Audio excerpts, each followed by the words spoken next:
BPL mega ফাইনালে চট্টগ্রাম কিংসের বিপক্ষে টস জিতে ফিল্ডিংয়ের সিদ্ধান্ত নিয়েছেন তামিম ইকবালের ফরচুন বরিশাল। কী মনে হয় ভিউয়ার্স, তামিম ইকবালের এই সিদ্ধান্তটি কতটুকু যুক্তিসঙ্গত হয়েছে? আর আজকের ফাইনালে কে জিততে পারে? আপনার বাজির ঘোড়া কার হাতে, মোহাম্মদ মিথুন নাকি তামিম ইকবাল?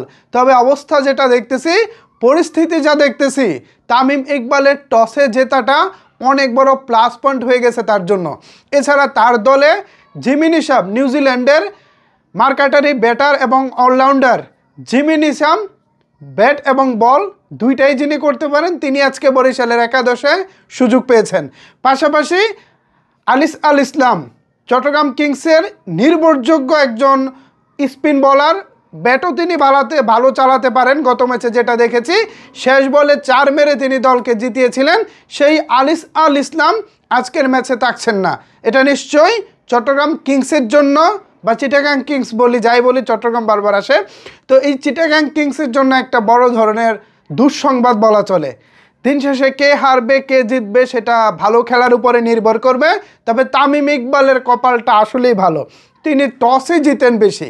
টসে জিতলে যেটা হয়, দিনের বেলা যখন বলটা করে নেওয়া যায়, ধরেন সন্ধ্যার আগে আগে যদি প্রথম ইনিংসে বলটা করে নেওয়া যায়, তখন হচ্ছে রাত্রিবেলা শিশিরে কোনো প্রবলেম করে না, বলটা গ্রিপ করা যায়।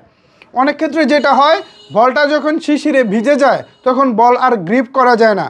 পেসার বলেন, স্পিনার বলেন, তখন তারা ঠিকমতো বলটা থ্রো করতে পারে না। সেই ক্ষেত্রে তাদের প্রবলেম হয়ে যায়। তো সেই জায়গা থেকে শুরুতে ফিল্ডিং করবে ফরচুন বরিশাল।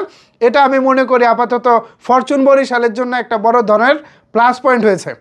দর্শক হিসাবে আমি আপনাদের কাছে জানতে চাই, আপনারা যারা দীর্ঘদিন ধরে খেলা দেখেন বা নিয়মিত খেলা দেখেন, আপনাদের মতামত আসলে কি? তামিম ইকবাল টসে জিতে ফিল্ডিং করার সিদ্ধান্ত নেওয়াটা কি ভালো হয়েছে, নাকি চিটাগাং কিংসের জন্য একদিক থেকে ভালো হয়েছে যে তারা একটু নির্ভার, একটু টেনশন মুক্ত হয়ে তারা ব্যাটিং করতে পারবে? শুরুতে ব্যাটিং করলে যেটা সুবিধা সেটা হলো নির্ভার থাকা যায়, টেনশনলেস ক্রিকেট খেলা যায়। আমার মাথায় কোনো রানের চাপ নাই, আমার রান রেটের কোনো চাপ নাই যে আমাকে এত রান নিতে হবে, এরকম কোনো চাপ নাই। ধীরে সুস্থে দেখে শুনে ব্যাটিং করার যে সুবিধাটা, সেটা শুরুর দিকে পাওয়া যায়।